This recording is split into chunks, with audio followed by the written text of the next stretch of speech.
માટે હવે ફરી ફરીને આ અવસર નહીં મળે, જાગ્યા ત્યાંથી સવાર એમ સમજી આ લાભ ચૂકતા નહીં. હજી ખામી ઘણી છે, સમયનો ઉપયોગ બરાબર આપણે કરી શકતા નથી. થોડાક બધા આવતા જાઓ. સંતો અહીંયા દેવસ્વામી હોય, મહિને નિવૃત્ત હોય ને અઠવાડિયું અહીં રોકાવું. ભલે 20 દી ઘરે રોકાવો, 23 દી ઘરે રોકાવો, પણ અઠવાડિયું મહિને અહીંયા આવો. એ ઉપરાંત મહિને એકવાર આપણી માસિક સત્સંગ સભા થાય છે, સભા ક્યારેય પણ ચૂકવી નહીં. આવો દયાળુ પુરુષ કોઈ ક્યારેય નહીં મળે. એક દિવસમાં 30 દિવસની હાજરી પૂરી લે એવું કોઈ આ પૃથ્વી થઈ ત્યાંથી અત્યાર સુધીમાં કદાચ નહીં થયું હોય. સ્વામીને શું ગમતું? સ્વામી અતિ પ્રસન્ન એની ઉપર થતા. સ્વામી જે સિનેમા જોવા ન જવાનું નિયમ લે ને એની ઉપર સ્વામી અતિ રાજી થતા. સ્વામીને આ વાતનો ખટકો હતો. સ્વામી અનંતભાઈના દીકરા મુંબઈમાં માતંગી ટ્રાન્સપોર્ટ વાળા, એને એવું કીધેલું, સ્વામી કે તું પિક્ચર જવાનું નિયમ લે તો બધા ભાઈઓની મિલકત છે ને એકલી તને એકલાને થાય. સ્વામી એને એમ કીધેલું. સ્વામી કે ઓલો ભાઈ કે સ્વામી એ તો મારાથી નહીં મુકાય છે. સ્વામી સિનેમા ન જવાનું નિયમ લે ને એની ઉપર સ્વામી બહુ રાજી થતા. સાક્ષાત સવિતા ગ્રંથમાંથી વિચાર કરીને ન સમજાય તો જે સમજાય એવા શબ્દો છે એને સમજવા, ન સમજાય તો બીજા હરિભક્તોને પૂછવું, સંતોને પૂછવું, નાના સંતો હોય તો એને પણ પૂછવું. ધર્મયોગી પરિવારના કોઈ પણ સંતો હશે તો એની પાસેથી અલૌકિક વાતો નીકળશે. ગમે એવા હશે. પણ ઓલા હતા ને ગામની અંદર 2 સાધુ ગયા, એક ગઈઢા હતા, એક નાના જુવાન હતા. ઓલે હરિભગત કે હાલ દર્શન કરવા, તો કે એમાં શું જાવું, એક ગઈઢો છે ને એક જુવાન છે. તો ઓલો બીજો હરિભગત કે ભાઈ ગમે એવા હશે પણ તારું મારું કલ્યાણ કરે ને એવા તો હશે. બટ હાલ એમ ગમે એવા હશે તો આપણું કલ્યાણ કરે એવા તો હશે. આમ સમજીને સાધુ સમાગમ કરવો. મોટા હરિભક્તો હોય એની પાસેથી પણ વાત સાંભળવી, સમજવી, સત્સંગ સભાઓમાં સમજવું. એના માટે અમે છેલ્લા 2-4 મહિના થયા દર રવિવારે સભા ચાલુ કરી છે. હવે સભા એટલે થોડાક હરિભક્તો, બેઠી કથા, એમાં ફક્ત પુરુષ ભક્તો હોય, 4-5 જણા હોય. સાક્ષાત સવિતાનું એક પેજ વાંચીએ, એના ઉપર નિરૂપણ કરીએ, પછી વચનામૃત વાંચીએ. એક વચનામૃત અને એક સાક્ષાત સવિતાનું પેજ. આની કથા દર રવિવારે 9 થી 11 એટલે 9:30 ચાલુ કરીએ, 11:15 થાળ આવે ત્યાં સુધી કથા હાલે. આવી રીતે કરીએ છીએ. એમાં આજુબાજુના હોય એને દર રવિવારે પણ આવવાની છૂટી છે. સંતો જે હાજર રહેશે એ કથા વાર્તા કરશે. નાના સંતો હશે તો એ કરશે. પણ તમે આવો ને તો થાય, ના આવો તો ક્યાંથી થાય? સાધુને પકડીને ગાળ દેવાય, હાલો સ્વામી લ્યો. એટલે સમય બહુ ટૂંકો છે, અલ્પાયુષ્ય છે, અલ્પ બુદ્ધિ છે. મૂળ વિનાનું ઢોકળું ક્યારે ઢળી જાય એનું કઈ નક્કી નથી. માટે જેને છેલ્લો જન્મ કરી લેવો હોય એના માટે આ કિંમતી સમયનો ઉપયોગ બરાબર કરી લેવો. નિવૃત્તિ હોય એને અઠવાડિયું રોકાતો જવું. હાવ નિવૃત્ત થઈ ગયા હોય અને નિયમ લઈ લેવા લગ્નમાં ક્યાંય જવું નહીં. ઘરના પ્રસંગ સિવાય બીજા કોઈ પ્રસંગમાં જવું નહીં ને આવા નિયમ લેવાય. હો ભાઈ, સ્વામી બાપા નૈયાતીમાં 30 હરિભક્તોએ નિયમ લીધા હતા. એટલે દેવસ્વામી પાસે આવા નિયમ લેવા તો સંતો રાજી થાય. મહિને અઠવાડિયું રોકાવો, અહીંયા કાંઈ ખૂટે એમ નથી. ઘણું છે. ગુણાતીતાન સ્વામી કે બાજરો હળી જાય છે, મંદિરના રોટલા ખાઈ નહીં સમાગમ કરો, હોનાના નળિયા બાળીને સમાગમ કરો.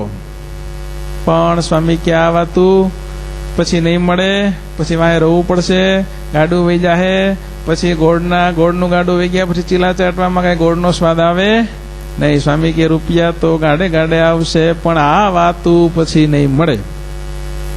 માટે સમાગમ કરી લેજો, કથા વાર્તા સાંભળી લેજો. કદાચ તમને એવું થાય કે દેવસ્વામી વાતું ઓછી કરે, પણ આમાં શું હોય, મોટા સંતો છે ને ઓછું બોલે ને તો ક્યારેક એવું બોલાઈ જાય ને તો એમાં આપણી જિંદગી સુધરી જતી હોય, જન્મ સફળ થઈ જાય. અને અમારા જેવા વધારે બોલતા હોય ને પણ એ ફોરું હોય, અને મોટા બોલે ને વજન વાળું હોય, એ વધારે કામ કરે, અનેક ગણું કામ કરતું હોય. એમ થોડું પણ એ ભાઈ હોય. એટલે સામે બેઠા હોય તો વાતું થાય, નહીતર તો ક્યાં જ થાય. એમ એટલે હવે બધા થોડોક સંકલ્પ કરજો. આમાં ધોરા કપડા વાળા બહુ ઘણા બધા છે.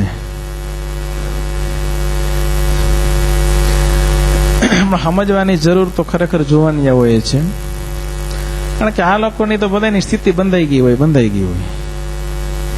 ગયેલ રેકટ પણ પાકા ગળે પછી બહુ કાંઠા ના ચડે, પણ છતાંય મોક્ષ ભાગી હોય એટલે કામ તો થાય ને, ફાયદો તો થાય. માટે આવજો, આ સ્થાન તમારું છે. સ્વામીએ આ રોડ ઉપર સ્થાન કર્યું છે. પીપળાણા જવામાં બધાને બહુ તકલીફ પડતી હતી. સત્સંગના માધ્યમથી આ સ્થાન થયું છે, ફક્ત વિદ્યાના માધ્યમથી નથી થયું. સ્વામી કે આપણે 11 વીઘામાં પાણા ખેડકા ને, એમાં એક જણો સ્વામી કે આપણી વાત સમજી જાય ને તો આ પાણા છે એ આપણા લેખે લાગી જાય. આમ સ્વામીના શબ્દો છે. આ એક જણો વાત સમજી જાય ને એ ભવિષ્યકાળ સ્વામીને કદાચ એમાં દેખાતો હોય છે, એટલા માટે કર્યું છે. આમાંથી કેટલા સંતો થયા, જો આ બેઠા એમાંથી પોણા ભાગના સંતો આ ગુરુકુળમાં ભણેલા છે વિદ્યાર્થી. કૃષ્ણચરણ સ્વામી, શ્રીજી સ્વામી, બ્રજલોપ સ્વામી, આ પ્રેમ સ્વામી, ભક્તવત્સલ સ્વામી, પછી હું, પછી નિર્ગુણ સ્વામી, આ બધા અમે અહીંયા ભણેલા, અહીંયા ભણતા અને સાધુ થયા છે. સ્વામીએ આ સ્થાનનું મહત્વ કેવું. આચાર્ય નરેન્દ્ર પ્રસાદજી મહારાજ જુનાગઢ આવ્યા. સ્વામી આમંત્રણ દેવા કુરજીભાઈને અને વલ્લભભાઈને મોકલા. સ્વામી કે એક વખત, સ્વામી છેટ સુધીની રચના હતી કે એક વખત આચાર્ય મહારાજ આ ગુરુકુળમાં આવી જાય તો આપણું ગુરુકુળ છે એ સંપ્રદાય માન્ય થઈ જાય. સ્વામી બહુ છેટ સુધી આ સંકલ્પ કરેલો. આચાર્ય મહારાજ કે પીપળાણ આવું, અહીંયા નહીં. સ્વામી કે ન્યા અમારે કઈ તમારું કામ નથી, અહીંયા આવો. પીપળાણા નહીં, અહીંયા. પણ આવ્યા નહીં. સ્વામી કહ્યું તો હવે ભામણ થઈ જાય. સ્વામીના શબ્દો સત્ય થયા. અને રાકેશ પ્રસાદજી મહારાજ ગાદી નસીન થયા પછી 3 વખત આપણા ગુરુકુળમાં આવી ગયા. અને પહેલી વખત મહિલા મંદિર વંથલીમાં બન્યું, અને એ મંદિરની મૂર્તિ પ્રતિષ્ઠા પ્રસંગે આચાર્ય મહારાજ જ્યારે આવ્યા ત્યારે અમને સંતોને ખૂબ આનંદ એ થયો કે આજે આપણે સ્વામીનો જે સંકલ્પ હતો કે આચાર્ય મહારાજ આપણા ગુરુકુળમાં આવે, એ સ્વામીનો સંકલ્પ આપણે પૂરો કર્યો. એનો અમને આનંદ થયો હતો ત્યારે. એટલે સ્વામીએ મોક્ષના સદાવ્રત માટે આ ગુરુકુળની સ્થાપના કરી છે. અને એ હેતુનો ઉપયોગ, એ હેતુથી દરેક હરિભક્તો કરજો. ખૂબ આવજો, રોકાજો. 2 દિવસ, 5 દિવસ, 10 દિવસ, 15 દિવસ જેટલો ટાઈમ મળે એ પ્રમાણે રોકાજો. નોકરિયાત, વેપારી, ખેડૂત ફ્રી ન હોય એને દર રવિવારે આવવાનો પણ ઘણા સંકલ્પ કરજો. દર રવિવારે 9:30 થી 11:15, પોણી 2 કલાક કથા થાય છે. એ કથા સાંભળવા માટે જેને અમે જાહેરાત પેલા નહોતા કરતા, કરવી નથી, એમ કરવી નથી. થોડા હોય તો મજા આવે એમ, વગર માઈકે એમને એમ કથા કરીએ. જુનાગઢના 7-8 હરિભક્તો હોય દર રવિવારે. પણ હવે પછી એમ થયું બધાને કહી દે જેને આવવું હોય એને છૂટી. 2, 5, 10, 15, 20, 25 વ્યવહારિક કામ રવિવારે ન હોય તો ત્યારે જેને આવવું હોય એ દર રવિવારે આવી શકશે. નાના સભા મંડપમાં બેઠી કથા થાય. જે સંતો હાજર રહેશે એ કથા વાર્તા કરશે. સ્વામી હાજર રહેશે તો એ પણ કરશે, છેલ્લે આશીર્વચન આપશે. પણ સત્સંગ માટે આવતા જાઓ, મોક્ષ ભાગી થાવ. રસોઈઓ ખૂબ કરી, સ્વામી માલપુડા કર્યા, એની વાતો આપણે સાંભળી 150 માણાના. પણ જેના માલપુડા કર્યાનું નામ છે કે એમાં કાંઈ સત્સંગ બત્સંગ થયો નથી. દયા કરીને મોટા સંતોએ ખૂબ રસોઈયું કરી, પણ એમાં કઈ એમ રસોઈ પ્રથા એટલે બંધ કરી, એમાં કઈ વેર્યું નથી. હજી રસોઈ માટે કોઈ બહુ આમંત્રણ આપવું નહીં, નવા મકાન સિવાય જાહેરાત. સભાઓ કરો, એમાં સંતો અમે આવશું. રાત્રિ સભા ગોઠવો, કીર્તન ધૂન થાય, કથા વાર્તા થાય, ગામના હરિભક્તોને આમંત્રણ આપો, તમારા સગાવાળાને આમંત્રણ આપો અને એવો કાર્યક્રમ કરો 2 કલાક કથા વાર્તાનો બધાને લાભ મળે. એમાં બધાને જમાડો, ભજીયા ચટણી કરીને જમાડો, ગાંઠિયાને મોહનથાળ કરીને જમાડો, એવું કરો. પણ જેનાથી સત્સંગ થાય એવી પ્રવૃત્તિ કરો, અને એમાં અમે આવશું. રસોઈ માટે નહીં. રસોઈઓ ખૂબ કોઈટી, 20 વર્ષ સુધી ખૂબ રોટલીઓ કોઈટી, પણ એમાં કાંઈ થયું નથી. જે છે એવા ને એવા રહ્યા. એટલે આવા આયોજન કરો, છૂટ છે. તમારા ઘરે ગોઠવો, ઉનાળો હોય તો અગાસી ઉપર ગોઠવો, માઇકની વ્યવસ્થા કરો, એમાં 2-5 હજાર રૂપિયા વાપરો તો એ લેખે લાગશે.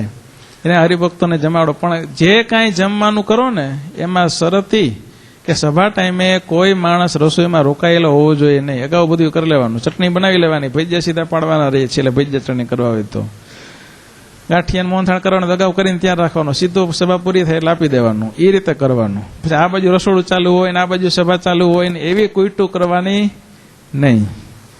નાસ્તા જેવું જ કરવાનું. એટલે આવી રીતે કાર્યક્રમ ગોઠવો તો એમાં સંતો આવશે. અને કથા વાર્તાથી જ સત્સંગમાં જીવમાં બળ આવે અને એનાથી જીવન ઘડાય, એનાથી મોક્ષની સ્થિતિ બંધાય. સ્વામીએ કથા વાર્તા કરીને સ્થિતિવાળા હરિભક્તો કર્યા છે, એમ વર્તમાન કાળે આપણે કથા વાર્તાનો લાભ લઈ અને મોક્ષ માર્ગમાં અવિચળ સ્થિતિવાળા થાય એવી ઈષ્ટદેવ ભગવાન શ્રી સ્વામિનારાયણની પાસે પ્રાર્થના સાથે સહજાનંદ સ્વામી મહારાજની જય.